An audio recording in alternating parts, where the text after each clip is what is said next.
Alright guys, we're starting a new build in the general area of the pole barn. We did a pretty decent job around the cabin of taking care of this issue, but before you build any building or any structure, this should have been something that we took care of, and you should take care of as well. So let's go out to the pole barn and get this started.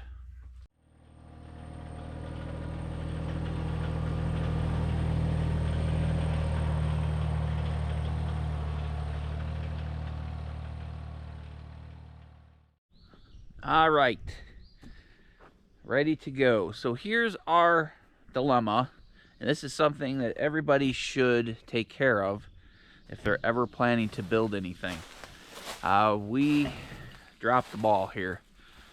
We built this 20 by 40 pole barn over the last couple years. It was kind of a slow process. We do everything here on a budget and debt free, so we get deals as we go. We got a great deal on the siding, the door. We milled a lot of the lumber ourselves. So, but in order to protect this pole barn, we should have originally taken care of this problem. Well, we have like a half dead leaning poplar tree right here, right behind these two little beech trees. You can see it up here, and it's leaning towards the pole barn. And on top of that, we have this clump of basswood trees, which are notorious for growing in clumps. That's kind of how they go. And I think they have a pretty shallow root system, kind of like pines, you know, they spread wide, I think, rather than deep. This one, as you can see, is leaning right towards the pole barn.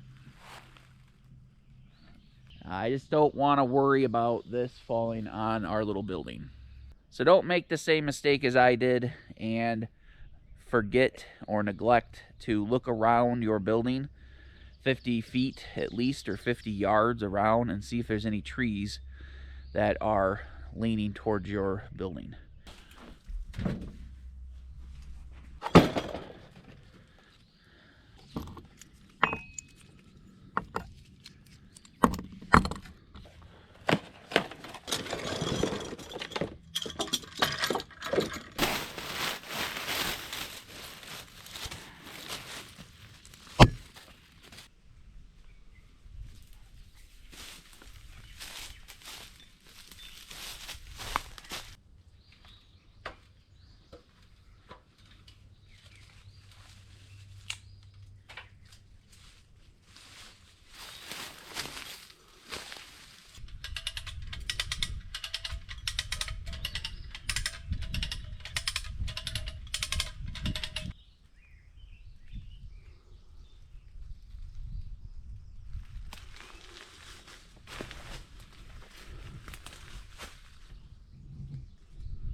Alright guys, it's always smart before you cut a tree down to make sure you have an escape route or a backup plan.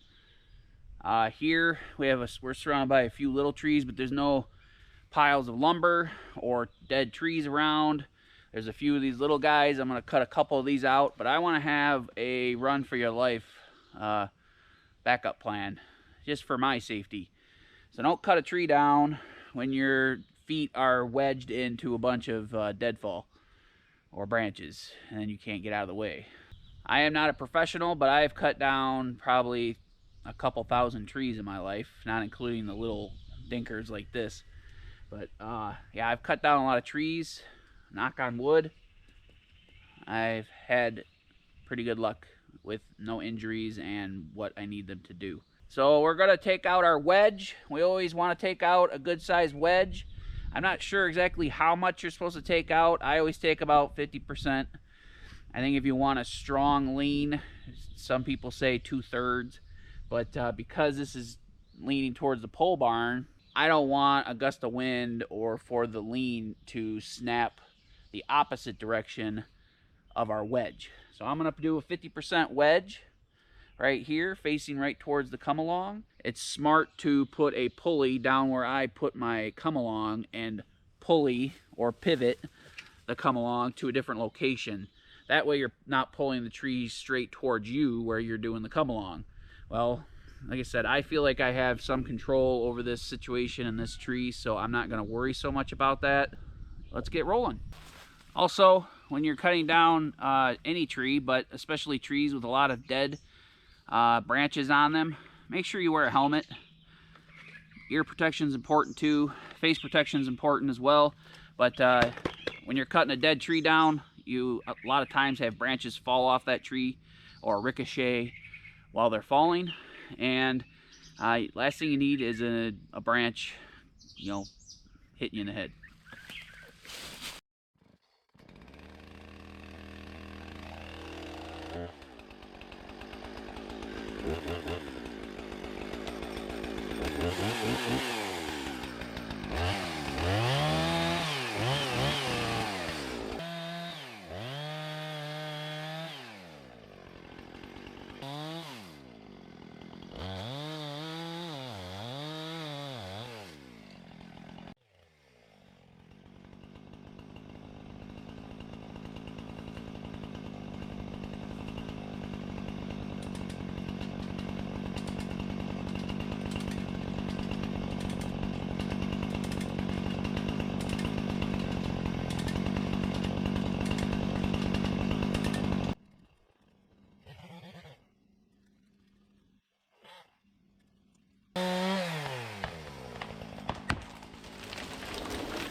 Whew.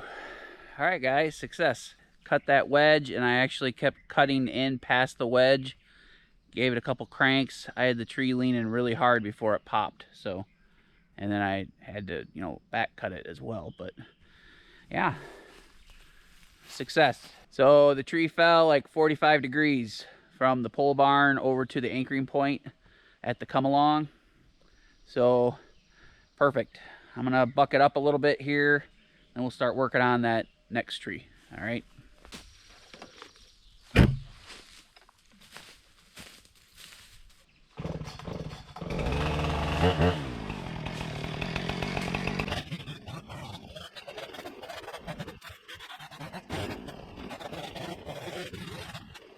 All right, guys, Jen and I have this poplar cleaned up that I cut down a few minutes ago. Now we're gonna go for tree number 2. This one's a little tricky because the bottom of it leans to the front of the barn and the top of it leans to the back of the barn. It's like all twisty. So let's hope we have no devastation. Yeah, I don't like it at all, to be honest. So, but let's just hope that this one goes like the other one and I can ease it the way I want it to go.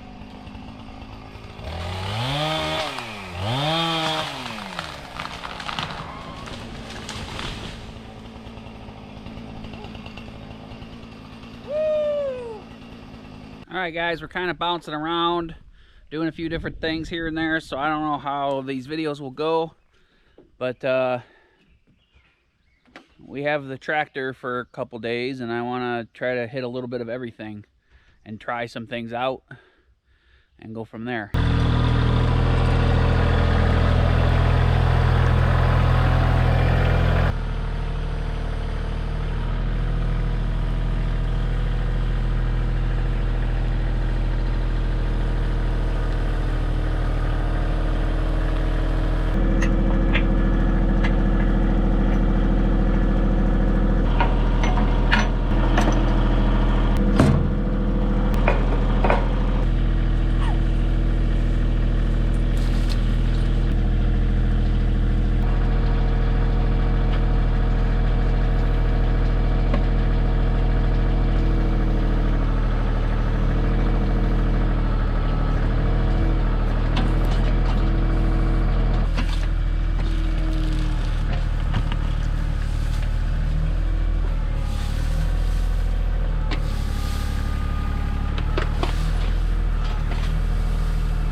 you, puppies. Look.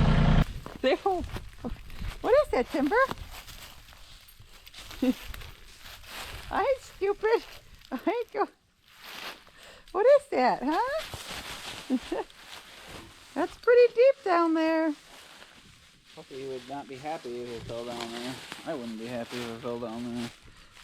Unless it's sandy. That's all. Timber, watch out. There you go, guys. Progress. That's all I got.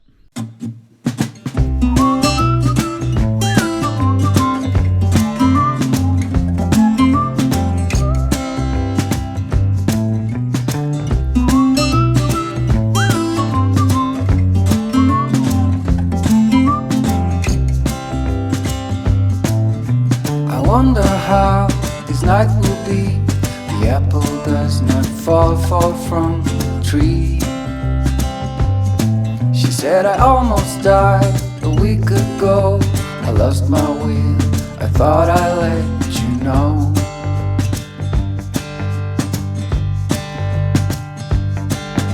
The countryside, the water so I wait up here, I just let it know. It's gonna rain, it's gonna storm real good. Jason cut all these trees down today. Best way to get rid of all the brush is to burn it. So we're gonna burn it here during this rainstorm. It's already pretty windy. It's been thundering and lightning for about an hour. I think so. Maybe.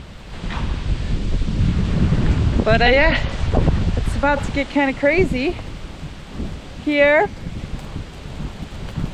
Some crazy spring storms. We're burning.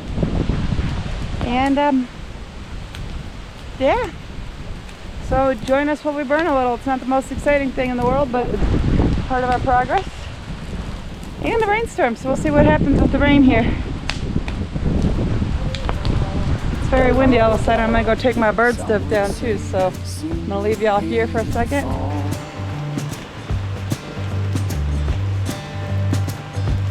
Do we need to go this far? We do know who we are.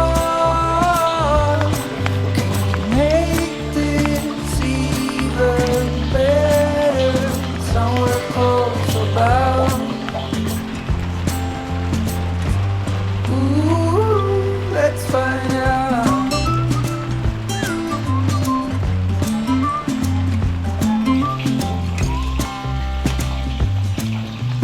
No, I never felt this way. People change, but it feels like we stay the same. Every time you look at me, I'm heating up at least a third degree.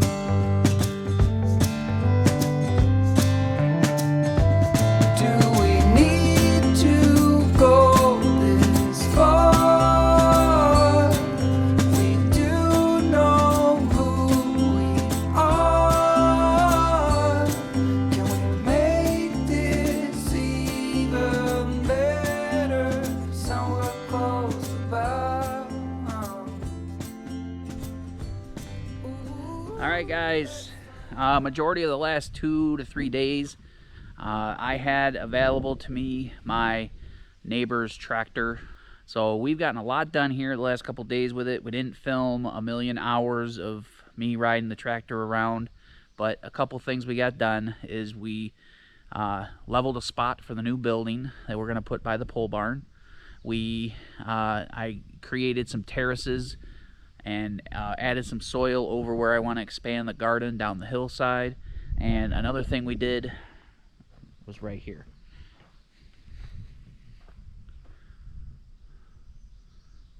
I don't know if the camera does this justice, but this is a pretty big hole. I'm pretty sure I could fit my truck in there. So I'm not sure exactly what the plan is yet.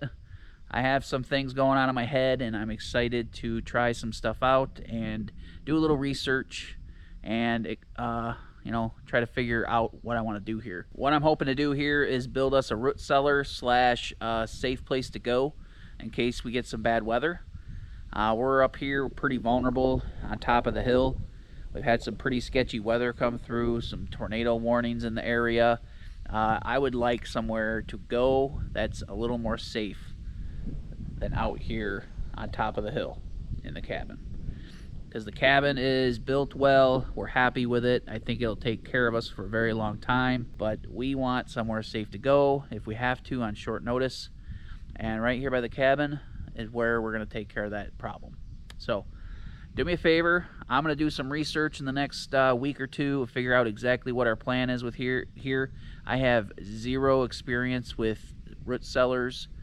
I have zero experience with shelters underground. I know people have moisture issues, this issue, that issue.